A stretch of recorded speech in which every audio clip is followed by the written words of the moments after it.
Okay, you know the left is like blah, blah, blah, blah, blah. They accept the results. They're going to give a smooth transition and comparing themselves to Trump's refusal to accept that the election was rigged. And yet, at the same time, they're rambling on and caring about that. They are making plans to raid a man's house as if the election was rigged because the guy made a lot of money and he bet on the election, right? They're not saying why, what led to the raid, but I'm like, come on now. So I remember, oh my gosh, I remember people commenting like the other day in the live stream about how much money they made off of his win. But anyways, Shane Copeland, Polymarket at the DC, Wardolph of Astoria, Chicago, Illinois, United States. The FBI raided his home, but it's not clear why. They woke him up at 6 a.m. Wednesday morning, or why either Copeland or Polymarket are the targets of an investigation. The FBI woke him up from his bed, seized his electronic devices, according to an unnamed source. Why do they always are always an unnamed source, guys? Close to the situation, who spoke with the New York Post. The decentralized platform allows users to place bets on a wide array of future events, including weather patterns, economic indicators, and political outcomes. It garnered mainstream attention in the run up to the election for its odds, predicting Donald Trump victory. He was a 58 to 42% favorite on Polymarket a day before Election Day, CNN reported. So, Polymarket burst on the mainstream for predicting a Trump presidential victory, although some say that Polymarket's accurate prediction is the result of collective wisdom of free market bettors with an incentive to make money. The site also drew allegations of market manipulation. Probably would be why FBI would be going after him for market manipulation. Researchers told Fortune that there was evidence that many users of the platform were engaging in wash trading when a single party repeatedly buys and sells an asset to inflate its value. Now, that's definitely illegal. One Frenchman known only as Theo, this is the guy that I had seen online about, reportedly saw a nearly 50 million payday from wagers placed. This guy was like, if it was really him doing it, he was actually like bragging online in live streams. Somebody was. I was literally in the live stream when it happened. I was like, what? Anyways, reportedly saw a nearly 50 million payday from wagers placed on the presidential election, including that Trump would win the presidency, the popular vote, and all three blue wall swing states, all of which were proved correct.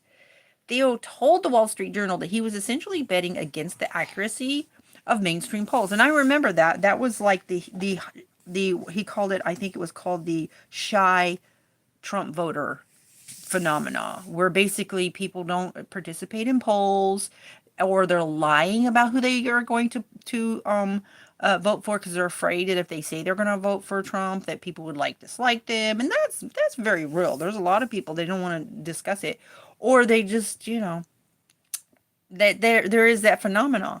And so Polymarket denied any wrongdoing, suggested that the raid on its CEO was a politically motivated act of revenge. But of course, the left, they're so gracious, in accepting the election results because this is a democracy.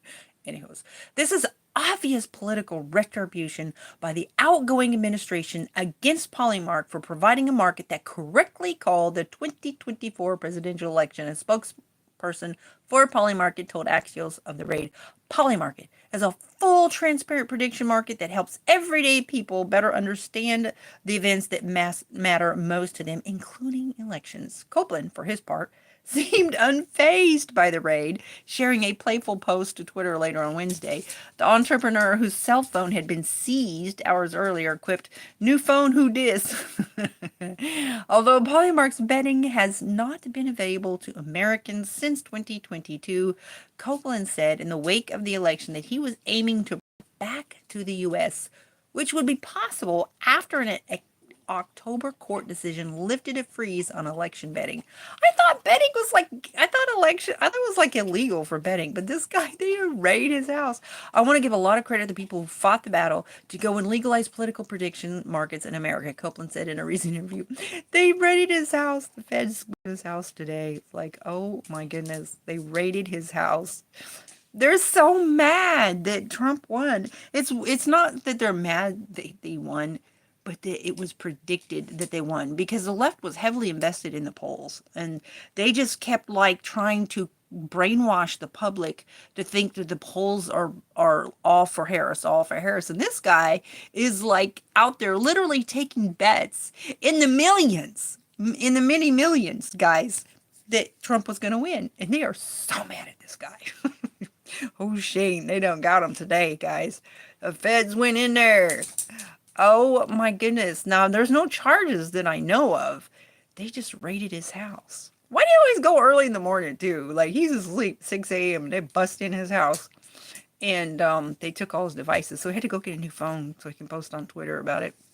They still got his phone, you know. But they're hunting. You know the feds are hunting. They're looking for any connections. They are looking for connections to see if they can find anything on Trump, anything on anybody that he is connected to, anything on anybody that he's appointing. They want his blood. Meanwhile, over there in the media, because Biden and Trump met today, you know, shook hands and whatnot, and they're all trying to act like they're so gracious. Biden's sitting there smiling and, you know, acting like they're the ones that are the real good politicians because they're accepting the election results. Meanwhile, they got the feds busting down people's houses, so they're looking for dirt. Oh my goodness, they are so fake. Anyways, I just had to share that. This was the news by the Daily Beast. Yeah, the Daily Beast. FBI raids Polymarket. CEO's home after platform predicted. They were so mad. Oh my goodness, they need to calm down for real. But we'll see. Stay tuned. We'll see. You know, they looking, they hunting. You know, they looking and they hunting. So that's it for this one. I just had to share this because, yeah, it's gonna be all right.